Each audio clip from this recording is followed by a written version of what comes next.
Hi, good morning. Hello, how are you doing today on this Tuesday morning?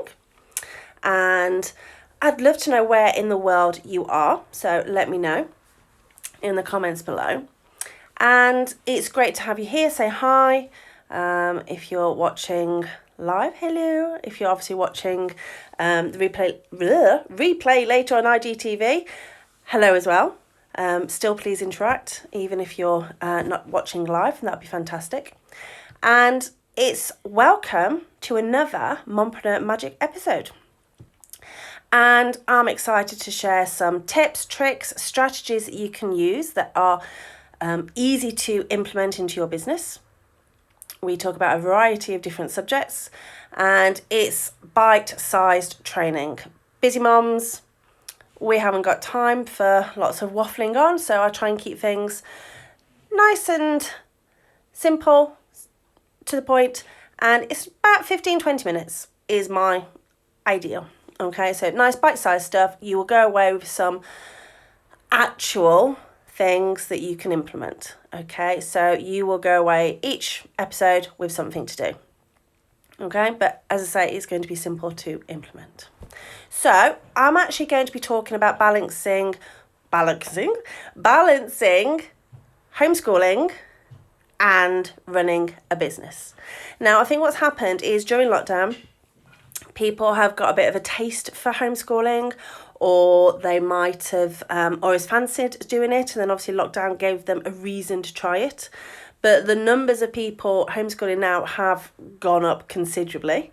And I keep getting asked some questions of how I actually balance doing home education, homeschooling with the girls. Obviously, I've got 3 girls, 13, 8, and just turned 5 on the weekend. So they would be in the equivalent of year 9, year 4, and reception. Okay, this is our 5th year of doing home education. We pulled out the eldest at the end of year 4, and the other 2 have obviously never gone to school. So we've been there, we've done it, we've learned, we've made lots of mistakes. We're still learning. At the end of the day, things change. So it's one of the most common questions I get is how I actually balance it all, because it's a little bit busy. A busy mom anyway is a full-time job. Add in running a business, it's now another level, and then obviously trying to homeschool 3 girls is a little bit hectic, but it's fun. We wouldn't have it any other way. So I'm going to talk about a few things that we do that you can implement. And give you an idea of how we do it. Okay, so please, this is interactive. If you have any questions, then put them in the comments, drop me a message, whatever you want to do. Even if you're not watching it live and it's on the on IGTV later, still please ask your questions. Okay, so it's a case of the thing I want to talk to you quickly before I talk about the different particular things that I talk about is that you need to realise that it's your family, okay?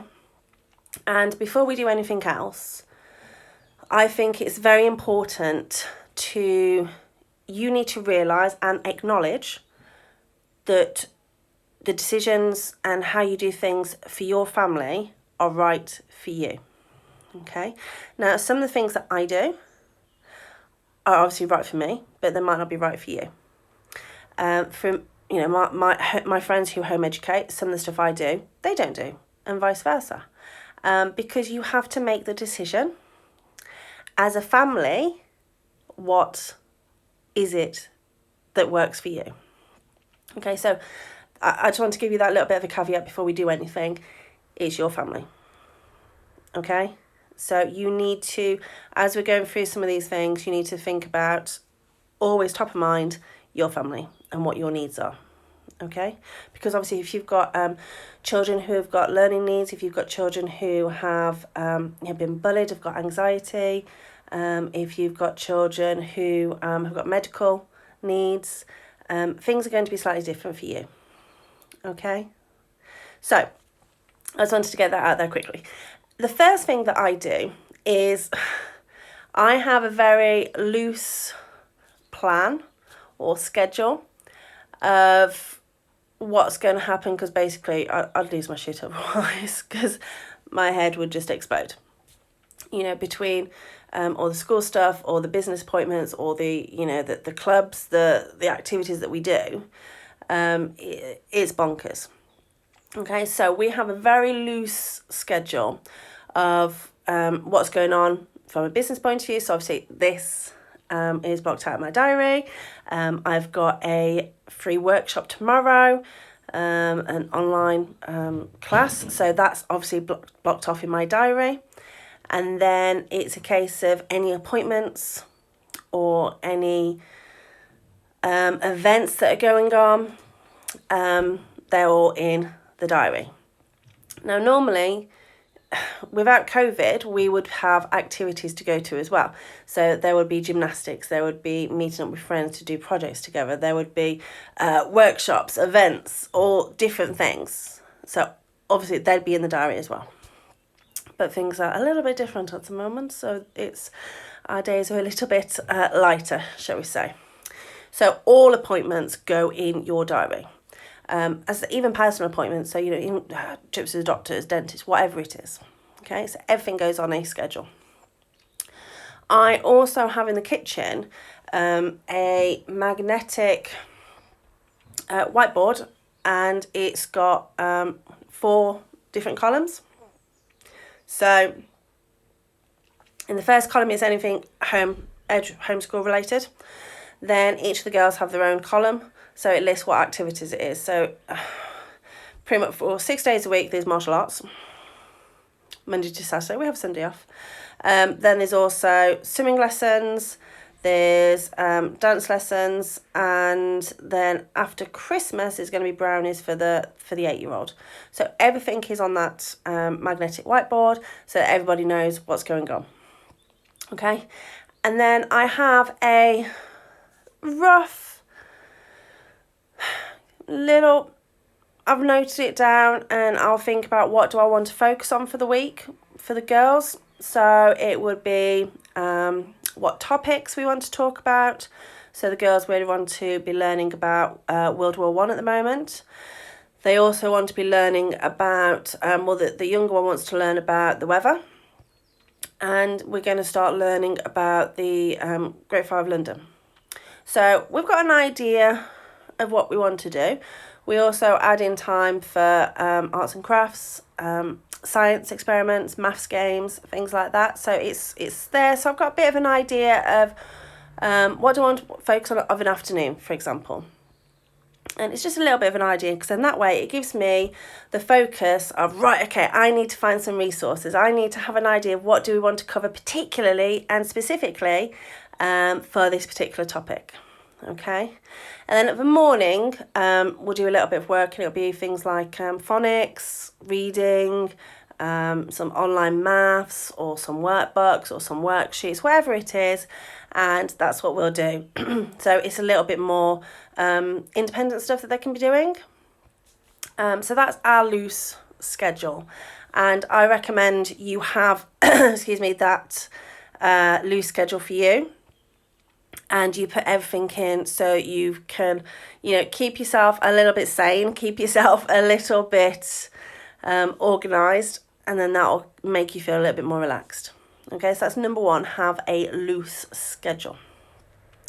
Number 2 is all about finding your style. Now, what I mean by this is I mean your style of home education, of homeschooling. Now, there's lots of different ones. There's structured, where it's almost replicating school at home. You've got semi-structured, where it will be, doing a little bit of sit-down learning, but not as rigid as school. And then there's something called autonomous, where it's very much child-led and learning very much through life. Okay, so it would be following the child's interests and helping to, and just going that way. We are probably defined as a mixture of semi-structured and autonomous. Okay, so for the younger 2, we're very much child-led. So it's a case of going on their interests, and I'll talk about that in a minute. For the eldest, we are slightly more structured, because she's hopefully doing her first GCSE in November. So obviously she needs to do a little bit more work. So, you know, she's going through past papers for the previous years of the GCSE she wants to do. She's got maths tutoring. She's part of a group tutoring session. So that's 4 days a week. And she obviously has a tutor to help her with the GCSE that she wants to be doing. So she's a little bit more structured. Okay. But it's just a very quick thing I wanted to talk about, because you need to have an idea of what you want to do. And the thing that you also need to realise is that things change. When we first started, I thought we would be a little bit more structured. And, you know, we'd be between structured and semi-structured. And we soon realised that didn't work for us. So that thing that I was talking about at the beginning, we realised that didn't work for us. So we moved to more autonomous learning through life. And to be honest, that's how Kenzie learnt to read. Again, I'll talk about that separately. But that's what works for us. Okay, when we first pulled the eldest out of school, we didn't realise what anxiety she had. We thought she was happy at school, she loved school, she was top of her class for everything, the teachers loved her, she was always a favourite, she was happy. We thought if she was ill, she always wanted to go to school, she always, you know what I mean, she loved school. When she came out of school, we soon realised that actually, no, she had a lot of anxiety. She had a lot of pent-up anxiety, and she was the fear of perfectionist, of getting something wrong, it would be like, oh my gosh, whoa, what's going on here? And the issues that came up meant that we had to change. We had to take a bit of a back seat, and we had to relax a little bit and not be like school. And that's worked. And we're at a point now where, you know, it's not perfect, because, you know, nothing's ever perfect. It doesn't exist. But we've got that balance, I think, now, because we took a little bit of a step away from school. We don't replicate school. Okay. So that's the second thing, is find your style. And as I say, don't be afraid to switch and change. Okay. Now, number 3 is a really important one. And it's that following your child's lead in what they want to cover in some respects. So this is perfect if you want to be a little bit more autonomous, or a bit more semi-structured, should I say. And this is what we do. And basically it makes it so much easier, because if you can follow what they like, if you can follow what interests them, it makes it so much easier. So, and it just makes it so much easier for you, because the kids are interested in it, but also invested in it. Now, to give you an idea here, it's also a case of how do your kids learn, okay? And by following their interest a little bit and following their lead, that will come out and it will just work. So to give you an idea of how this would work. So my 8-year-old, she wanted to learn about clouds, okay? And people are always surprised when I talk to them about this, but she wanted to learn about clouds. So that was great. We learned about clouds. We learned about, you know, there's about, I can't remember now, about 8 or 10 different types of clouds, which I didn't realise as a 40-year-old person. And we learnt that one particular type of cloud held the energy of 10 atomic bombs. I know it's mad, isn't it? So it holds the energy of 10 atomic bombs. So Kenzie was then like, okay, so what's an atomic bomb? So then we looked at, obviously, Hiroshima, Nagasaki, and we talked about that. And she was like, okay, well, why did they do that? So then we talked about World War II. And obviously we talked about Hitler, the Allies, all the things leading up to the World War II, what it was like, rationing, things like that. And then we talked about some of the famous people. So again, we talked about Hitler, Churchill, all these types of people. And one of them was Anne Frank. Now, again, a little caveat, I did not know who she was. I've done history at school. I went to school. I'd heard the name, obviously, but I did not have any idea of who this person was. Okay, or what sort of significance she had as an important person in history. So we learned about Anne Frank. So obviously I learned lots as well. And if you asked Kenzie, so she's just turned 8 last month, she can tell you who Anne Frank is, what she, why she's important, what she did. But she wants to go to the Anne Frank Museum now in Amsterdam because of doing that. And it was just so easy to talk about. So we ended up learning about Hitler and Frank because of a cloud. Okay. Now, if we were, if she was at school, that going off on the tangent like that wouldn't have happened, because it would have been we're not talking about that. But it was what she was interested in.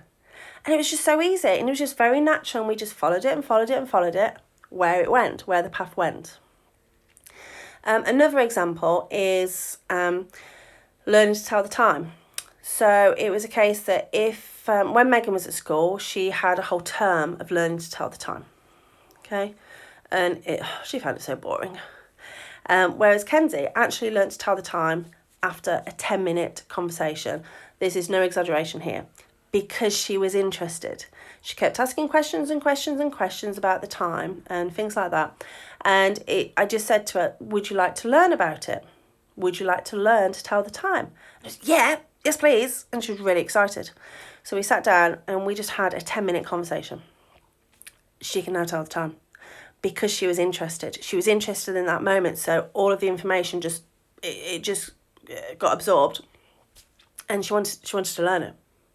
So this is all about learning through, what they're interested in. Okay, so follow their lead. Excuse me. The other thing is to quickly not compare your children to school children. Okay, you're learning differently, they're learning differently. It's like apples and oranges. You can't compare. So please get that out of your head. So, if any friends or family sort of say to you, well, if they was at school, they'd be doing this. Okay, that's great. Thank you very much. We're doing this. And this is what's right for our family. And your kids will appreciate that. So please don't compare them. All children are different. They all learn differently. Kenzie learned to read through life, reading signs, talking about different things, going to the shops, for sale boards, different boards when we're out and about, sign. Do you know what I mean? She learnt through life. Whereas if you compared her to a school child, she's a little bit behind, isn't she? You should be a little bit worried. No, actually, she can read really, really well now, because we got rid of the pressure and we didn't compare to school. So please don't do that. Okay? So number 4 is about pockets of time. So obviously this is very much for business specifically. And it's a case of when you're running a business, you need to make the best use of every minute that you have available. So all of the pockets of time that you've got, whenever that may be, make the most of it. So I talk about this. I did a video yesterday actually about how to hit the ground running every day. And one of the things I talk about a lot is about doing a brain dump. And so downloading everything in your head. So have a look at that. And it's basically, once you've downloaded everything and you've prioritised what you're going to be focusing on, you then break that down into 5, 10, 30-minute tasks. And that is now your to-do list. Okay, so regardless of what time you've got available, whether it is just a quick 5-10 minutes, you can do a task. You can tick something off. You can be working through that list in the pockets of time you've got available. Whether that's at the moment, at our martial arts academy, we can't go inside to see and watch the kids. Because that was one really good thing. We can watch the classes. So we have to sit outside in the car now. And I'm using that pocket of time available to actually do some work. So I'm actually ticking off lots and lots and lots of things. So having those 5, 10, 30-minute tasks is a great thing. The other thing that's so important, and this is something that not everybody realises, I think, is that you need to have good boundaries in place to protect your time. So if your family and friends are constantly phoning or wanting to pop around, obviously it's slightly different nowadays because you can't really pop around anymore if you've got it's all about the magic number 6 of restrictions. But if people are phoning, if people are not respecting your time, you need to get boundaries in place. And you don't mean to be mean or horrible. It's just a very much actually, sorry, I'm actually doing some work at the moment, or we're doing some school with the kids. Can I speak to you later? Yeah, perfect. Thank you. Goodbye. So it doesn't have to be mean. So get some good boundaries in place. Okay, so that's number 5. It's about pockets of time and having good boundaries. And then the final thing is actually, again, something that people think of as an unnecessary expense. But basically, it's investing in yourself and your business. So what I mean by that, so it might be some specific online tools, or it might be a support team, so a virtual assistant, for example, or it could be a coach or a mentor, somebody to help you, avoid the pitfalls, for example. It could be, something else. It could be, when things get a little bit better, some extra childcare. But, think about the tools available that you've got, whether that is a physical, like online tool. So it might be a scheduling thing if you schedule appointments online. It could be membership software. It could be somewhere to house your online courses, whatever it is, or whether it's a coach or a mentor. Invest in yourself and your business, and the dividends you will get back is a lot more. So it's not an expense, it's an investment. Okay, so treat it as such, and you deserve it. Okay, so that is the number 5 thing that I do. And I have a coach. I have different programs that I use, tools that I use to help me run my business, and I have different people on my support team. Okay, so it's a great thing to be doing, that I recommend. Okay, so that is some of the things that I do to balance homeschooling and business. If you've got other friends who are in the same boat, please share. And if you've got any comments, questions, concerns, what's coming up for you, have you coming up with some resistance, please comment, drop me a message, and I'll help you as much as I can. Okay, so I'd also like to know if you've got any specific topics that you want covering in future episodes. Again, comment, drop me a message, that'll be perfect. Okay, so enjoy the rest of your Tuesday, and I will talk to you soon. Take care. Bye.